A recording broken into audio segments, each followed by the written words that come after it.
ನಮಸ್ಕಾರ. ಎಸ್ ನ್ಯೂಸ್ಗೆ ಸ್ವಾಗತ. ನಾನು ಎಸ್ ದೇವೇಂದ್ರಗೌಡ. ಇಂದಿನ ಮುಖ್ಯಾಂಶಗಳು. ತಾಲೂಕಾ ಪತ್ರಕರ್ತರ ಸಂಘಕ್ಕೆ ಅಧ್ಯಕ್ಷರು ಯಾರು? ಡಿಸೆಂಬರ್ 16ಕ್ಕೆ ಮುಹೂರ್ತ ಫಿಕ್ಸ್. ಸಿಂಧನೂರು ಹುಬ್ಬಳ್ಳಿ ಡೆಮೋ ರೈಲಿನಲ್ಲಿ ಮೂಲ ಸೌಕರ್ಯದ ಕೊರತೆ, ಕ್ಯೂನಲ್ಲಿ ಪ್ರಯಾಣಿಕರು. ನಗರದಲ್ಲಿ ಆಟೋ ಸ್ಟ್ಯಾಂಡ್ ಹಾಗೂ ಶೌಚಾಲಯಕ್ಕೆ ಭಗತ್ ಸಿಂಗ್ ಆಟೋ ಚಾಲಕರ ಸಂಘದಿಂದ ಮನವಿ. ಬಾಲಕರ ಸರ್ಕಾರಿ ಪದವಿ ಪೂರ್ವ ಕಾಲೇಜಿನಲ್ಲಿ ಕನ್ನಡ ಸಾಹಿತ್ಯ ಪರಿಷತ್ತಿನಿಂದ ದತ್ತಿ ಉಪನ್ಯಾಸ ಕಾರ್ಯಕ್ರಮ. ತಾಲೂಕು ಪಂಚಾಯಿತಿ ಸಭಾಂಗಣದಲ್ಲಿ ಆನ್ಲೈನ್ನಲ್ಲಿ ಅಂತಾರಾಷ್ಟ್ರೀಯ ಮಟ್ಟದ ಸಮ್ಮೇಳನ.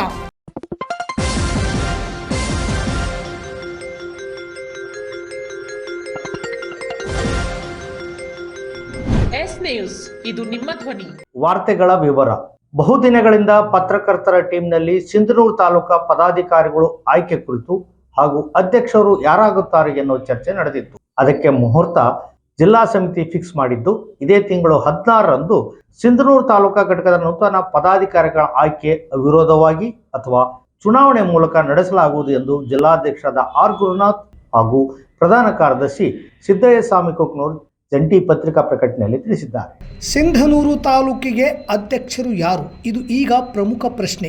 ಬಹುದಿನಗಳಿಂದ ಅಧ್ಯಕ್ಷ ಸ್ಥಾನದ ಆಕಾಂಕ್ಷಿಯಾಗಿರುವ ಮೊಹಮ್ಮದ್ ಮುಸ್ತಫಾ ಪತ್ರಕರ್ತ ಗೆಳೆಯರ ಮುಂದೆ ತನ್ನ ಅಭಿಪ್ರಾಯ ಹಂಚಿಕೊಂಡಿದ್ದರು. ನಂತರ ನಡೆದ ಜಿಲ್ಲಾ ಚುನಾವಣೆಯಲ್ಲಿ ಸ್ಪರ್ಧಿಸಿ ಜಯಗಳಿಸಿದರು. ಅಲ್ಲಿಗೆ ತಾಲೂಕಾ ಅಧ್ಯಕ್ಷ ಸ್ಥಾನ ಕೈಬಿಟ್ಟಂತೆ ಎನ್ನುವಾಗಲೇ ಅಧ್ಯಕ್ಷ ಸ್ಥಾನಕ್ಕೆ ತಾನು ಪ್ರಬಲ ಆಕಾಂಕ್ಷಿ, ತನ್ನ ಜೊತೆ ಸಾಕಷ್ಟು ಪತ್ರಕರ್ತ ಗೆಳೆಯರು ಬೆಂಬಲಕ್ಕಿದ್ದಾರೆ ಎನ್ನುವ ಅಭಿಪ್ರಾಯ ಎಸ್ ನ್ಯೂಸ್ ಜೊತೆ ಹಂಚಿಕೊಂಡರು. ಅದೇ ರೀತಿ ಇನ್ನೊಬ್ಬ ಆಕಾಂಕ್ಷಿಯಾದ ಶರಣಪ್ಪ ಬೇರ್ಗಿಯವರ ಜೊತೆ ಮಾತನಾಡಿದಾಗ, ಕಳೆದ ಸಲವೇ ನಾನು ಆಕಾಂಕ್ಷಿಯಾಗಿದ್ದೆ, ಆಗ ಬಿಟ್ಟುಕೊಟ್ಟೆ, ಈ ಸಲ ಸ್ಪರ್ಧೆ ಮಾಡುವುದಾಗಿ ಹೇಳಿಕೊಂಡರು. ಒಂದು ವೇಳೆ ಚಂದ್ರಬೆನ್ನೂರು ಸ್ಪರ್ಧೆ ಮಾಡುವುದಾದರೆ ಅವರ ಜೊತೆ ಮಾತನಾಡಿ ಇಬ್ಬರಲ್ಲಿ ಒಬ್ಬರು ಸ್ಪರ್ಧೆ ಮಾಡುವುದಾಗಿ ತಿಳಿಸಿದರು. ಚಂದ್ರಶೇಖರ್ ಬೆನ್ನೂರು ಜೊತೆ ಮಾತನಾಡಿದಾಗ, ನನಗೆ ವಿಶೇಷ ಆಸಕ್ತಿ ಏನಿಲ್ಲ, ಎಲ್ಲರೂ ಸೇರಿ ನಾನು ಸರಿಯಾದ ಅಭ್ಯರ್ಥಿ ಎಂದು ತೀರ್ಮಾನಿಸಿದರೆ ನಾನು ಆಗುತ್ತೇನೆ. ಇರುವ 24 ಜನರಲ್ಲಿ ಎಲ್ಲರೂ ಸೇರಿ ಅವಿರೋಧವಾಗಿ ಆಯ್ಕೆಯಾಗುವುದು ನಮ್ಮ ವೃತ್ತಿಗೆ ಗೌರವ ತರುತ್ತದೆ. ಅದು ಬಿಟ್ಟು ಸ್ಪರ್ಧೆ ಮಾಡುವುದು, ಗೆಲ್ಲಲು ಎಲ್ಲ ರೀತಿ ಪ್ರಯತ್ನಿಸುವುದು ಸರಿಯಲ್ಲ ಎಂದರು. ಮೇಲ್ನೋಟಕ್ಕೆ ಮೂವರೇ ಆಕಾಂಕ್ಷಿಗಳು ಅಂತ ಕಂಡರೂ ಕೂಡ ಒಳಗೊಳಗೆ ಸ್ಪರ್ಧೆ ಮಾಡುವ ಆಕಾಂಕ್ಷೆಯ ಪಟ್ಟಿ ದೊಡ್ಡದಿದೆ. ಧನ್ಶೆಟ್ಟಿ, ಯಮನಪ್ಪ ಪವಾರ್, ದುರ್ಗೇಶ್ ಕೂಡ ಆಕಾಂಕ್ಷಿಗಳಿದ್ದಾರೆ ಎನ್ನುವುದು ಪತ್ರಕರ್ತರ ಮಾತುಗಳಲ್ಲಿ ಕಾಣುತ್ತಿದೆ.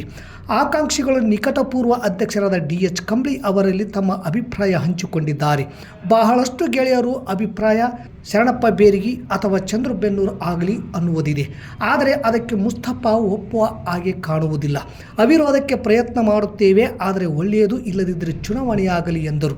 ಅಂತಿಮವಾಗಿ ಪಿಕ್ಚರ್ ರಿಲೀಸ್ ಇದೆ ಡಿಸೆಂಬರ್ 16ಕ್ಕೆ. ಮೊದಲು ಸಿಂಧನೂರಿನಿಂದ ಹುಬ್ಬಳ್ಳಿಗೆ ಬೆಳಗ್ಗೆ ಹೊರಡುವ ರೈಲಿನಲ್ಲಿ ಮೊದಲು ಬೋಗಿಯಲ್ಲಿ ಎರಡೂ ಕಡೆ ಬಾತ್ರೂಮ್ ಇರುವ ರೈಲು ಸಂಚರಿಸುತ್ತಿತ್ತು. ಇತ್ತೀಚೆಗೆ ಆ ರೈಲು ಬದಲಾಗಿ ಡೆಮೋ ರೈಲು ಸಂಚರಿಸುತ್ತಿದ್ದು, ಪ್ರತಿ ಬೋಗಿಗೂ ಬಾತ್ರೂಮ್ ಇರದೆ ಪ್ರಯಾಣಿಕರು ಮಲಮೂತ್ರ ವಿಸರ್ಜನೆಗೆ ಪರದಾಡುವಂತಾಗಿದೆ. ರೈಲು ಪ್ರಯಾಣ ಆರಾಮದಾಯಕ ಎನ್ನುವವರಿಗೆ ಈಗ ಸಿಂಧನೂರು ಹುಬ್ಬಳ್ಳಿ ನಡುವೆ ಬೆಳಗ್ಗೆ ಸಂಚರಿಸುವ ರೈಲಿನಲ್ಲಿ ಪ್ರಯಾಣ ಬೆಳೆಸಿದರೆ ಅವರ ಅನುಭವ ಸುಳ್ಳಾಗಬಹುದು. ಮಲಮೂತ್ರ ವಿಸರ್ಜನೆಗೆ ಪ್ರತಿ ಬೋಗಿಯಲ್ಲಿ ಎರಡು ಕಡೆ ಎರಡೆರಡು ಬಾತ್ರೂಮ್ ಇರುವ ರೈಲು ಓಡಾಡುತ್ತಿತ್ತು. ಈಗ ಹೊಸ ಡೆಮೋ ರೈಲು ಓಡಾಡುತ್ತಿದ್ದು, ಇದರಲ್ಲಿ 300ಕ್ಕೂ ಹೆಚ್ಚು ಜನರಿಗೆ ಒಂದೇ ಒಂದು ಶೌಚಾಲಯದ ವ್ಯವಸ್ಥೆ ಕಲ್ಪಿಸಲಾಗಿದೆ. ಪ್ರತಿ ಬೋಗಿಗೆ ಬಾತ್ರೂಮ್ ಇಲ್ಲ. ಇದರಿಂದ ಈ ರೈಲಿನಲ್ಲಿ ಪ್ರಯಾಣಿಸುವವರು ಅಗತ್ಯ ಮೂಲ ಸೌಕರ್ಯಗಳ ಕೊರತೆಯಿಂದಾಗಿ ತೊಂದರೆ ಅನುಭವಿಸುತ್ತಿದ್ದಾರೆ. ಹಿರಿಯರ ಪಾಡಂತೂ ಹೇಳಿಕೊಳ್ಳಲು ಸಾಧ್ಯವಿಲ್ಲ. ಹುಬ್ಬಳ್ಳಿಗೆ ಆಸ್ಪತ್ರೆಗೆಂದು ಹೋಗುವ ಪ್ರಯಾಣಿಕರಿಗೆ ಇದರಿಂದ ತೊಂದರೆಯಾಗಿದೆ.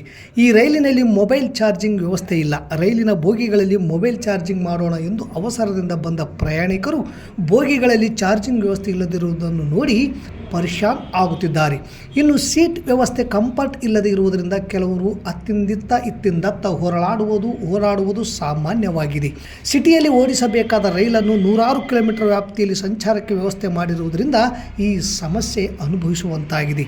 ಇತ್ತೀಚೆಗೆ ಪರೀಕ್ಷೆ ಬರೆಯಲು ಸಾಮಾಜಿಕ ಕಾರ್ಯಕರ್ತ ನೂರ್ ಪಟೇಲ್ ಅವರು ಸಿಂಧನೂರಿನಿಂದ ಹುಬ್ಬಳ್ಳಿಗೆ ಪ್ರಯಾಣದ ಸಂದರ್ಭದಲ್ಲಿ ಕಿರಿಕಿರಿ ಅನುಭವಿಸಿದ್ದನ್ನು ಹಂಚಿಕೊಂಡಿದ್ದು, ಆದಷ್ಟು ಬೇಗನೆ ನೈಋತ್ಯ ರೈಲ್ವೆ ಹುಬ್ಬಳ್ಳಿ ವಿಭಾಗದ ಅಧಿಕಾರಿಗಳು, ಚುನಾಯಿತ ಜನಪ್ರತಿನಿಧಿಗಳು ಪ್ರಯಾಣಿಕರಿಗೆ ಆಗುತ್ತಿರುವ ತೊಂದರೆಯನ್ನು ತಪ್ಪಿಸಲು ಅಗತ್ಯ ಸೌಲಭ್ಯಗಳನ್ನು ಹೊಂದಿರುವ ಸುಸಜ್ಜಿತ ರೈಲನ್ನು ಈ ಮಾರ್ಗದಲ್ಲಿ ಓಡಿಸಬೇಕು ಎಂದು ಒತ್ತಾಯಿಸಿದ್ದಾರೆ. ಇದು ಸಿಂಧನೂರಿಂದ ಹುಬ್ಬಳ್ಳಿಗೆ ಪ್ರತಿನಿತ್ಯ ಸಂಚಾರ ಮಾಡುವಂತ ಪ್ಯಾಸೆಂಜರ್ ರೈಲು. ಕಳೆದ ಕೆಲವು ತಿಂಗಳಿಂದ, ಕಳೆದ 2-3 ತಿಂಗಳಿಂದ ಈ ಡೆಮೋ ರೈಲನ್ನು ಸಿಂಧನೂರಿಂದ ಹುಬ್ಬಳ್ಳಿವರೆಗೂ ಬಿಟ್ಟಿದ್ದಾರೆ. ಇಡೀ ಟ್ರೈನಲ್ಲಿ ಒಂದೇ ಟಾಯ್ಲೆಟ್ ಇದೆ. ಈ ಟ್ರೈನಲ್ಲಿ ಪ್ರತಿನಿತ್ಯ ಸಾವಿರಾರು ಜನ ಸಿಂಧನೂರು, ಗಂಗಾವತಿ, ಕಾರಟಗಿ, ಕೊಪ್ಪಳದಿಂದ ಹುಬ್ಳಿಗೆ ಪ್ರಯಾಣ ಬೆಳೆಸ್ತಾರೆ. ಬಹುತೇಕರು ಆಸ್ಪತ್ರೆಗಳಿಗೆ ಹೋಗುವಂತವ್ರು ಇರ್ತಾರೆ. ಇಡೀ ಟ್ರೈನಲ್ಲಿ ಒಂದೇ ಟಾಯ್ಲೆಟ್ ಇರೋದ್ರಿಂದ ಇಡೀ ಜನಗಳು ಒದ್ದಾಡಬೇಕಾಗಿದೆ. ನಾವು ಈ ಮೂಲಕ ಸಂಬಂಧಪಟ್ಟಂತ ರಾಜಕಾರಣಿಗಳಿಗೆ, ರೈಲ್ವೆ ಸಚಿವರಿಗೆ, ಕೊಪ್ಪಳದ ಸಂಸದರಿಗೆ ಮತ್ತೆ ಸ್ಥಳೀಯ ರಾಜಕಾರಣಿಗಳು, ಅದೇ ರೀತಿ ರೈಲ್ವೆ ಸಚಿವರಿಗೂ ಸಹ ಮನವಿ ಮಾಡ್ಕೊಳ್ತಾ ಇದ್ದೀವಿ. ಕೂಡಲೇ ಈ ಟ್ರೈನಲ್ಲಿ ಸರಿಯಾದ ಟಾಯ್ಲೆಟ್ ವ್ಯವಸ್ಥೆಗಳನ್ನ ಮಾಡಬೇಕು. ಇಲ್ಲ ಅಂದ್ರೆ ಟ್ರೈನ್ ಅನ್ನ ಬದಲಾಯಿಸಬೇಕು. ಯಾಕಂದ್ರೆ ಅನೇಕ ಜನ ಇದರಲ್ಲಿ ಪ್ರಯಾಣ ಮಾಡ್ತಾರೆ. ಯಾವುದೋ ಒಂದನ್ನ ಟ್ರೈನ್ ಅನ್ನು ಹಾಕಿ ಕನಿಷ್ಠ ಸೌಲಭ್ಯಗಳನ್ನ ಕೊಟ್ಟಿಲ್ಲ ಅಂದ್ರೆ ಇದು ಜನಗಳಿಗೆ ಮಾಡ್ತಾ ಇರ್ತಕ್ಕಂಥ ದ್ರೋಹ ಆಗ್ತದೆ. ಹಾಗಾಗಿ ಕೂಡಲೇ ನಮ್ಮ ಸಂಬಂಧಪಟ್ಟ ಎಲ್ಲ ರಾಜಕಾರಣಿಗಳು ಮತ್ತೆ ಮುಖ್ಯವಾಗಿ ಸ್ಥಳೀಯ ಸಂಸದರು ಮತ್ತೆ ರೈಲ್ವೆ ಅಧಿಕಾರಿಗಳು ಎಚ್ಚೆತ್ತುಕೊಂಡು ಈ ಸಮಸ್ಯೆನ ಬಗೆಹರಿಸಬೇಕು ಅಂತ ನಾವು ಈ ಟ್ರೈನ್ ಅಲ್ಲಿ ಪ್ರಯಾಣ ಮಾಡುವಂತ ಎಲ್ಲ ಸಾರ್ವಜನಿಕರ ಪರವಾಗಿ ಮನವಿ ಮಾಡ್ಕೊಳ್ತಾ ಇದ್ದೀವಿ. ಸಿಂಧನೂರು ನಗರ ಪ್ರಮುಖ ವಾಣಿಜ್ಯ ಕೇಂದ್ರವಾಗಿದ್ದು ದಿನವೂ ನಗರಕ್ಕೆ ಬಂದು ಹೋಗುವವರ ಸಂಖ್ಯೆ ಹಾಗೂ ಸ್ಥಳೀಯ ಪ್ರಯಾಣಿಕರ ಸಂಖ್ಯೆ ಹೆಚ್ಚುತ್ತಿದ್ದು ಜನಸಾಮಾನ್ಯರಿಗೆ ಸ್ಥಳೀಯವಾಗಿ ಸಾರಿಗೆ ಸೇವೆ ಒದಗಿಸುವಲ್ಲಿ ಸ್ಥಳೀಯ ಆಟೋ ಚಾಲಕರು ಕಾರ್ಯನಿರ್ವಹಿಸುತ್ತಿದ್ದಾರೆ. ನಗರದ ಹಲವು ಕಡೆ ಆಟೋ ನಿಲುಗಡೆ ಮಾಡಲು ಸ್ಟ್ಯಾಂಡ್ ಇಲ್ಲದೆ ಇರುವುದರಿಂದ ಸಮಸ್ಯೆ ಎದುರಾಗಿದ್ದು ಆಟೋ ಸ್ಟ್ಯಾಂಡಿಗೆ ಅವಕಾಶ ಒದಗಿಸಲು ಇಂದು ಪೌರಾಯುಕ್ತರಿಗೆ ಮನವಿ ಸಲ್ಲಿಸಲಾಯಿತು. ಹೆಚ್ಚುತ್ತಿರುವ ಜನದಟ್ಟಣೆಯಿಂದಾಗಿ ಸರಿಯಾಗಿ ಆಟೋ ಸ್ಟ್ಯಾಂಡ್ಗಳು ಇಲ್ಲದೆ ಸ್ಥಳೀಯ ಪ್ರಯಾಣಿಕರಿಗೆ ತೊಂದರೆಯಾಗುತ್ತಿದೆ. ಹಾಗಾಗಿ ನಗರದ ಕುಷ್ಟಗಿ ಮಾರ್ಗದ ಬಸವವೃತ್ತ ಬಸ್ ನಿಲ್ದಾಣದ ಬಳಿ ಇರುವ ಸಹನಾ ಆಸ್ಪತ್ರೆಗೆ ಹೋಗುವ ಮಾರ್ಗದ ರಸ್ತೆಯಲ್ಲಿ ಆಟೋ ಸ್ಟ್ಯಾಂಡ್ಗೆ ಅನುಕೂಲ ಕಲ್ಪಿಸಿ ನಾಮಫಲಕ ಅಳವಡಿಸಬೇಕು. ಹಾಗೂ ನಗರದ ಬಸ್ ನಿಲ್ದಾಣಕ್ಕೆ ಹೊಂದಿಕೊಂಡಿರುವ ನಗರಸಭೆ ಜಾಗೆಯಲ್ಲಿ ಆಟೋ ಸ್ಟ್ಯಾಂಡ್ಗೆ ಅವಕಾಶ ಒದಗಿಸಿ ಗ್ರಿಲ್ಸ್ ವ್ಯವಸ್ಥೆ ಮಾಡುವ ಮೂಲಕ ಸರದಿಯಲ್ಲಿ ಆಟೋ ನಿಲ್ಲಲು ಅನುಕೂಲ ಮಾಡಿಕೊಡಬೇಕು. ಸುಕಲ್ಪೇಟೆ ರಸ್ತೆ ಮಾರ್ಗದಲ್ಲಿ ಒಂದೇ ಒಂದು ಮೂತ್ರಾಲಯ ಅಥವಾ ಶೌಚಾಲಯ ಇರುವುದಿಲ್ಲ. ಇದರಿಂದ ಸಾರ್ವಜನಿಕರು ಸಮಸ್ಯೆ ಅನುಭವಿಸುತ್ತಿದ್ದಾರೆ. ಇನ್ನು ಮಂಗಳವಾರ ಸಂತೆಯ ದಿನ ದೇವರಾಜ ಅರಸು ಮಾರುಕಟ್ಟೆ ಹಾಗೂ ಸುಕಲ್ಪೇಟೆ ರಸ್ತೆ ಮಾರ್ಗದಲ್ಲಿ ಜನದಟ್ಟಣೆಯಾಗುವುದರಿಂದ ಕನಿಷ್ಠ ಪಕ್ಷ ಮೂತ್ರ ವಿಸರ್ಜನೆ ಮಾಡಲು ಯಾವುದೇ ವ್ಯವಸ್ಥೆ ಇರುವುದಿಲ್ಲ. ಇದರಿಂದ ಸಂತೆಗೆ ಬರುವ ಮಹಿಳೆಯರು, ಮಹಿಳಾ ವ್ಯಾಪಾರಿಗಳು ತೀವ್ರ ತೊಂದರೆ ಅನುಭವಿಸುತ್ತಿದ್ದಾರೆ. ಹಾಗಾಗಿ ಪಶು ಆಸ್ಪತ್ರೆ ಕಾಂಪೌಂಡಿಗೆ ಹೊಂದಿಕೊಂಡು ಇರುವ ರಸ್ತೆ ಬದಿಯ ಚರಂಡಿ ಮಣ್ಣಿನಿಂದ ಮುಚ್ಚಿ ಹೋಗಿದ್ದು, ಈ ಚರಂಡಿಯ ಹೂಳನ್ನು ವಿಲೇವಾರಿ ಮಾಡಿ ದುರಸ್ತಿಗೊಳಿಸಿ ಈ ಪ್ರದೇಶದಲ್ಲಿ ಸಾರ್ವಜನಿಕ ಮೂತ್ರಾಲಯ ಸೌಲಭ್ಯ ಕಲ್ಪಿಸಬೇಕು ಎಂದು ಭಗತ್ ಸಿಂಗ್ ಆಟೋ ಚಾಲಕರ ಸಂಘ ಮನವಿ ಪತ್ರ ಸಲ್ಲಿಸಿದೆ. ಈ ಸಂದರ್ಭದಲ್ಲಿ ಎಸಿಸಿಟಿ ಮುಖಂಡ ನಾಗರಾಜ್ ಪೂಜಾರ್, ಆಟೋ ಚಾಲಕರ ಸಂಘದ ಅಧ್ಯಕ್ಷ ಬಸವರಾಜ್ ಕೊಂಡೆ, ಉಪಾಧ್ಯಕ್ಷ ನಾಗಪ್ಪ ಬಿಂಗಿ, ಕಾರ್ಯದರ್ಶಿ ಶೇಖ್ ಸಾವಲಿ, ಖಜಾಂಚಿ ಖಾಜಾ ಹುಸೇನ್ ಸೇರಿದಂತೆ ಅನೇಕ ಜನ ಆಟೋ ಚಾಲಕರು ಇದ್ದರು. ದಿವಂಗತ ಆನಂದ್ ಹೆಗಡೆ ಹಾಗೂ ದಿವಂಗತ ಬಸಪ್ಪ ನಾಗಪ್ಪ ತುಕಾಯಿ ಅವರ ಹೆಸರಿನಲ್ಲಿ ಶರಣ ಸಾಹಿತ್ಯದ ಕುರಿತು ಕಾರ್ಯಕ್ರಮ ರೂಪಿಸಲು ಕೊಡಮಾಡಿದ ದತ್ತಿಯನ್ನು ಇಂದು ನಗರದ ಬಾಲಕರ ಸರ್ಕಾರಿ ಪದವಿ ಪೂರ್ವ ಕಾಲೇಜಿನಲ್ಲಿ ಕನ್ನಡ ಸಾಹಿತ್ಯ ಪರಿಷತ್ ಹಮ್ಮಿಕೊಂಡಿತ್ತು. ಕಾಲೇಜಿನ ಪ್ರಾಚಾರ್ಯರಾದ ಶೇಖರಯ್ಯ ಅವರು ದತ್ತಿ ಕಾರ್ಯಕ್ರಮ ಉದ್ಘಾಟನೆ ಮಾಡಿ ತಮ್ಮ ಅನಿಸಿಕೆ ವ್ಯಕ್ತಪಡಿಸುತ್ತಾ, ಶರಣ ಸಾಹಿತ್ಯದಲ್ಲಿ ದಾಸರು, ಸಂತರು, ಶ್ರೇಷ್ಠ ವಚನಗಾರರು ಕನ್ನಡ ಸಾಹಿತ್ಯ ರಚನೆಗಳಲ್ಲಿ ಅತ್ಯಮೂಲ್ಯವಾದ ಸಾಮಾಜಿಕ ಮಾನವೀಯ ಮೌಲ್ಯಗಳನ್ನು ಸಾರುವ ಅಂಶಗಳಿದ್ದು ನಾವೆಲ್ಲರೂ ಅಳವಡಿಸಿಕೊಳ್ಳಬೇಕೆಂದು ಹೇಳಿದರು. ಶರಣ ಸಾಹಿತ್ಯದ ಕುರಿತು ವಿಷಯ ಮಂಡನೆ ಮಾಡಿದ ಉಪನ್ಯಾಸಕ ಶರಣಪ್ಪ ಹೊಸಳ್ಳಿ ಇವರು, ಶರಣರ ಸಾಹಿತ್ಯ ಮಕ್ಕಳಿಗೆ ಬೇಕಾದ ಜೀವನದ ಮೌಲ್ಯಗಳನ್ನು ಕಟ್ಟಿಕೊಡುತ್ತದೆ ಮತ್ತು ಅದರ ಶರಣ ಸಾಹಿತ್ಯವು ಸಾಮಾಜಿಕ ಜೀವನ ಮೌಲ್ಯಯುತವಾಗಿ ಜೀವನವನ್ನು ಕಟ್ಟಿಕೊಡುತ್ತವೆ. ಜೊತೆಗೆ ಅನೇಕ ಶರಣರ ವಚನಗಳು, ಚಿಂತನೆ, ಸದ್ವಿಚಾರಗಳನ್ನು ಅಳವಡಿಸಿಕೊಳ್ಳಬೇಕೆಂದು ತಿಳಿಸಿದರು. ಕಾರ್ಯಕ್ರಮದ ಅಧ್ಯಕ್ಷತೆ ವಹಿಸಿದ್ದ ತಾಲೂಕಾ ಕನ್ನಡ ಸಾಹಿತ್ಯ ಪರಿಷತ್ ಅಧ್ಯಕ್ಷರಾದ ಎಚ್.ಎಫ್. ಮಸ್ಕಿ, ಇಂದು ವಿದ್ಯಾರ್ಥಿಗಳು ಮೊಬೈಲ್ ಬಳಕೆ ಬಿಟ್ಟು ವಿದ್ಯಾಭ್ಯಾಸದ ಕಡೆ ಗಮನ ಹರಿಸಬೇಕು, ಉನ್ನತ ಮಟ್ಟದ ಕನಸುಗಳು ಕಾಣಬೇಕು. ಕಲಿಕಾರ್ಥಿಗಳ ಮನಸ್ಸು ಬಿಳಿ ಹಾಳೆಯಂತೆ, ಅದರಲ್ಲಿ ಸುಜ್ಞಾನ, ಸುಸಂಸ್ಕೃತಿಯ ಬೆಳಕಿನ ಜ್ಞಾನ ಹಚ್ಚಬೇಕು ಎಂದು ತಿಳಿಸಿದರು. ಹೆಣ್ಣಿನ ಸ್ಥಾನಮಾನಗಳು ಶರಣ ಸಾಹಿತ್ಯ ಕಾಲದಲ್ಲಿ ಉನ್ನತ ಮಟ್ಟದಲ್ಲಿ 12ನೇ ಶತಮಾನದಲ್ಲಿ ಗೌರವಿಸಲಾಗುತ್ತಿತ್ತು. ಕಲಿಯುಗದ ಈ ಕಾಲದಲ್ಲಿ ಹೆಣ್ಣನ್ನು ದ್ವಿತೀಯ ದರ್ಜೆ ಸ್ಥಾನದಲ್ಲಿ ಕಾಣುವುದು ವಿಪರ್ಯಾಸದ ಸಂಗತಿ. ಸಮಾನವಾದ ಸ್ಥಾನಮಾನಗಳನ್ನು ನೀಡಿ ಹೆಣ್ಣನ್ನು ಗೌರವಿಸಬೇಕೆಂದು ಅತಿಥಿಗಳಾಗಿ ಆಗಮಿಸಿದ್ದ ನಿರುಪದಪ್ಪ ಗುಡಿಹಾಳ್ ವಕೀಲರು ತಿಳಿಸಿದರು.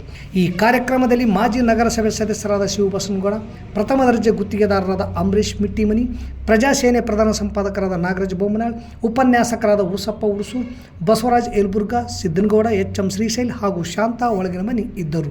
ಕರ್ನಾಟಕ ರಾಜ್ಯದ ಸರ್ಕಾರಿ ಸಾಮೂಹಿಕ ಆಸ್ತಿಗಳನ್ನು ಉಳಿಸುವಲ್ಲಿ ಮಹಿಳೆಯರು ಮತ್ತು ಗ್ರಾಮ ಪಂಚಾಯಿತಿ ಸದಸ್ಯ ಅಧ್ಯಕ್ಷ ಪಾತ್ರದ ಕುರಿತು ಅಂತಾರಾಷ್ಟ್ರ ಮಟ್ಟದಲ್ಲಿ ನಡೆದ ಆನ್ಲೈನ್ ಸಮ್ಮೇಳನದಲ್ಲಿ ಕಾರ್ಯನಿರ್ವಾಹಕ ಅಧಿಕಾರಿ ಚಂದ್ರಶೇಖರ್ ಹಾಗೂ ಸಹಾಯಕ ನಿರ್ದೇಶಕ ಯಂಕಪ್ಪ ಹಾಗೂ ತಾಲೂಕಿನ ಸ್ವಸಹಾಯ ಸಂಘಗಳ ಒಕ್ಕೂಟದ ಸದಸ್ಯರು ಮತ್ತು ಎಲ್ಲ ಗ್ರಾಮ ಪಂಚಾಯಿತಿ ಬೇರ್ಫೋ ಟೆಕ್ನಿಷಿಯನ್ಸ್ ಹಾಗೂ ಗ್ರಾಮ ಕಾಯಕ ಮಿತ್ರಗಳು ಈ ಸಭೆಯಲ್ಲಿ ಭಾಗವಹಿಸಿದ್ದರು. ನಗರದ ತಾಲೂಕ್ ಪಂಚಾಯಿತಿ ಸಭಾಂಗಣದಲ್ಲಿ ಆನ್ಲೈನ್ ಸಮ್ಮೇಳನದ ಸಭೆ ಆಯೋಜಿಸಲಾಗಿತ್ತು. ಆನ್ಲೈನ್ ಸಮ್ಮೇಳನದಲ್ಲಿ ಭಾರತ ದೇಶದ ಎಲ್ಲ ರಾಜ್ಯದ ಗ್ರಾಮ ಪರಿಸರ ಅಭಿವೃದ್ಧಿ ಸಮಿತಿ ಪದಾಧಿಕಾರಿಗಳು ಭಾಗವಹಿಸಿ ತಮ್ಮ ಅನಿಸಿಕೆ ಮತ್ತು ವಿಚಾರಗಳನ್ನು ಹಂಚಿಕೊಂಡರು. ಜೊತೆಗೆ ಆಯಾ ತಾಲೂಕಿನ ಗ್ರಾಮಗಳಲ್ಲಿ ಪರಿಸರ ಅಭಿವೃದ್ಧಿ ಮತ್ತು ಪರಿಸರವನ್ನು ಉಳಿಸುವಲ್ಲಿ ಅವರವರ ಕೊಡುಗೆ ಮತ್ತು ಪಾತ್ರಗಳು ಮತ್ತು ಆದಾಯ ಉತ್ಪನ್ನ ಚಟುವಟಿಕೆಗಳಿಗೆ ಪರಿಸರದ ಕೊಡುಗೆ ಕುರಿತು ಸವಿವರವಾಗಿ ಚರ್ಚೆ ಮಾಡಿದರು. ಅಂತಾರಾಷ್ಟ್ರೀಯ ಈ ಸಮ್ಮೇಳನದಲ್ಲಿ ಭಾರತ ದೇಶದ ಎಲ್ಲ ರಾಜ್ಯಗಳು ಹಾಗೂ ವಿದೇಶದ ಸಂಪನ್ಮೂಲ ವ್ಯಕ್ತಿಗಳು ಕೂಡ ಭಾಗವಹಿಸಿದ್ದರು. ಕರ್ನಾಟಕ ರಾಜ್ಯದ ಎಲ್ಲ ಜಿಲ್ಲೆಗಳಲ್ಲಿ ಡಿಸೆಂಬರ್ 10ರಿಂದ 12ರವರೆಗೆ ನಡೆಯುತ್ತದೆ. ಈ ಕಾರ್ಯಕ್ರಮವನ್ನು ಫೌಂಡೇಶನ್ ಫಾರ್ ಎಕಲಾಜಿಕಲ್ ಸೆಕ್ಯೂರಿಟಿ ಸಂಸ್ಥೆಯು ಮುಂದಾಳತ್ವದಲ್ಲಿ ತಾಲೂಕಿನ IAC ಸಂಯೋಜಕರಾದ ಥಾಮಸ್ ಕಾರ್ಯಕ್ರಮದ ಉಸ್ತುವಾರಿ ಮತ್ತು ಜವಾಬ್ದಾರಿಯನ್ನು ವಹಿಸಿಕೊಂಡು ಕಾರ್ಯಕ್ರಮ ಯಶಸ್ವಿಯಾಗಲು ಸಹಕರಿಸಿದರು. ಡಿಸೆಂಬರ್ 21ರಿಂದ 24ರವರೆಗೆ ಜಿಲ್ಲಾಡಳಿತ, ಜಿಲ್ಲಾ ಪಂಚಾಯತ್, ಜಿಲ್ಲಾ ಆರೋಗ್ಯ ಮತ್ತು ಕುಟುಂಬ ಕಲ್ಯಾಣ ಇಲಾಖೆ ರಾಯಚೂರು, ತಾಲೂಕಾ ಆರೋಗ್ಯಾಧಿಕಾರಿಗಳು ಸಿಂಧೂರು ಹಾಗೂ ಪ್ರಾಥಮಿಕ ಆರೋಗ್ಯ ಕೇಂದ್ರ ಗಾಂಧಿನಗರ್ ಇವರ ಸಹಯೋಗದೊಂದಿಗೆ ವಿರುಪಾಪುರ್ ಆಯುಷ್ಮಾನ್ ಆರೋಗ್ಯ ಕೇಂದ್ರ ವಿರುಪಾಪುರ್ ವ್ಯಾಪ್ತಿಯ ಬರುವ ಹಟ್ಟಿ ಗ್ರಾಮದಲ್ಲಿ 1ನೇ ಅಂಗನವಾಡಿ ಕೇಂದ್ರದಲ್ಲಿ ನಡೆದ ಹೊರವಲಯ ಸಾರ್ವತ್ರಿಕ ಮಕ್ಕಳ ಲಸಿಕಾ ಕಾರ್ಯಕ್ರಮದಲ್ಲಿ ಗರ್ಭಿಣಿ ಬಾಣಂತಿಯರಿಗೆ ಹಾಗೂ ಸಾರ್ವಜನಿಕರಿಗೆ ಮುಂಬರುವ ಡಿಸೆಂಬರ್ 21ರಿಂದ 24ರವರೆಗೆ ಜರುಗುವ ರಾಷ್ಟ್ರೀಯ ಪಲ್ಸ್ ಪೋಲಿಯೋ ಕಾರ್ಯಕ್ರಮದ ಕುರಿತು ಮಾಹಿತಿ ನೀಡಲಾಯಿತು. ಈ ಕಾರ್ಯಕ್ರಮದಲ್ಲಿ 5 ವರ್ಷದ ಒಳಗಿನ ಮಕ್ಕಳಿಗೆ 2 ಹನಿ ಲಸಿಕೆಯನ್ನು ಹಾಕಿಸಿ ಲಸಿಕೆಯಿಂದ ಮಕ್ಕಳನ್ನು ವಂಚಿತರಾಗದಂತೆ ಎಲ್ಲ ಮಕ್ಕಳಿಗೂ 2 ಹನಿ ಲಸಿಕೆ ಹಾಕಿಸಬೇಕೆಂದು ಬಸಯ್ಯ ಜಿಲ್ಲಾ ಆರೋಗ್ಯ ಉಪಶಿಕ್ಷಣಾಧಿಕಾರಿಗಳು ತಾಯಂದಿರನ್ನು ಉದ್ದೇಶಿಸಿ ಹೇಳಿದರು. ಹೊರವಲಯ ಮಕ್ಕಳ ಲಸಿಕಾ ಸತ್ರದಲ್ಲಿ ಕಾರ್ಯಕ್ರಮದಲ್ಲಿ ಪೌಷ್ಟಿಕ ಆಹಾರದ ಕುರಿತು, ಸಾಂಕ್ರಾಮಿಕ ರೋಗಗಳ ಕುರಿತು ಮಾಹಿತಿ ನೀಡಲಾಯಿತು.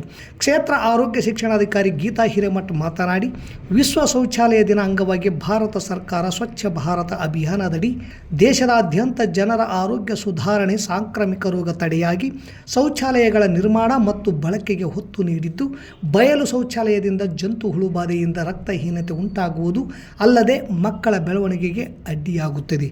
ಈ ಹಿನ್ನೆಲೆಯಲ್ಲಿ ಪ್ರತಿಯೊಬ್ಬರೂ ತಪ್ಪದೆ ಶೌಚಾಲಯ ನಿರ್ಮಿಸಿ ಬಳಕೆ ಮಾಡಬೇಕು. ಅಲ್ಲದೆ ಊಟಕ್ಕಿಂತ ಮೊದಲು ಹಾಗೂ ಶೌಚದ ನಂತರ ತಪ್ಪದೆ ಸಾಬೂನು ಮತ್ತು ನೀರಿನಿಂದ ಕೈ ತೊಳೆಯಲು ಮರೆಯಬಾರದು ಎಂದರು. ಈ ಸಂದರ್ಭದಲ್ಲಿ Sridevi CHO, Ismail B PHCO, Maheshwari, ಆಶಾ ಕಾರ್ಯಕರ್ತರು, ಅಂಗನವಾಡಿ ಕಾರ್ಯಕರ್ತರಾದ ವಿರುಬಸಮ್ಮ, ರಿಜ್ವಾನ್ ಬೇಗಂ ಉಪಸ್ಥಿತರಿದ್ದರು. ಮತ್ತೊಮ್ಮೆ ಮುಖ್ಯಾಂಶಗಳು. ತಾಲೂಕಾ ಪತ್ರಕರ್ತರ ಸಂಘಕ್ಕೆ ಅಧ್ಯಕ್ಷರು ಯಾರು? ಡಿಸೆಂಬರ್ 16ಕ್ಕೆ ಮುಹೂರ್ತ ಫಿಕ್ಸ್. ಸಿಂಧನೂರು ಹುಬ್ಬಳ್ಳಿ ಡೆಮೋ ರೈಲಿನಲ್ಲಿ ಮೂಲ ಸೌಕರ್ಯದ ಕೊರತೆ, ಕ್ಯೂನಲ್ಲಿ ಪ್ರಯಾಣಿಕರು. ನಗರದಲ್ಲಿ ಆಟೋ ಸ್ಟ್ಯಾಂಡ್ ಹಾಗೂ ಶೌಚಾಲಯಕ್ಕೆ ಭಗತ್ ಸಿಂಗ್ ಆಟೋ ಚಾಲಕರ ಸಂಘದಿಂದ ಮನವಿ. ಬಾಲಕರ ಸರ್ಕಾರಿ ಪದವಿ ಪೂರ್ವ ಕಾಲೇಜಿನಲ್ಲಿ ಕನ್ನಡ ಸಾಹಿತ್ಯ ಪರಿಷತ್ತಿನಿಂದ ದತ್ತಿ ಉಪನ್ಯಾಸ ಕಾರ್ಯಕ್ರಮ. ತಾಲೂಕು ಪಂಚಾಯಿತಿ ಸಭಾಂಗಣದಲ್ಲಿ ಆನ್ಲೈನ್ನಲ್ಲಿ ಅಂತಾರಾಷ್ಟ್ರೀಯ ಮಟ್ಟದ ಸಮ್ಮೇಳನ. ಇಲ್ಲಿಗೆ ವಾರ್ತಾ ಪ್ರಸಾರ ಮುಕ್ತಾಯವಾಯಿತು. ನಿರಂತರ ಸುದ್ದಿಗಾಗಿ ವೀಕ್ಷಿಸಿ ಎಸ್ ನ್ಯೂಸ್. ಇದು ನಿಮ್ಮ ಧ್ವನಿ. ನಮಸ್ಕಾರ.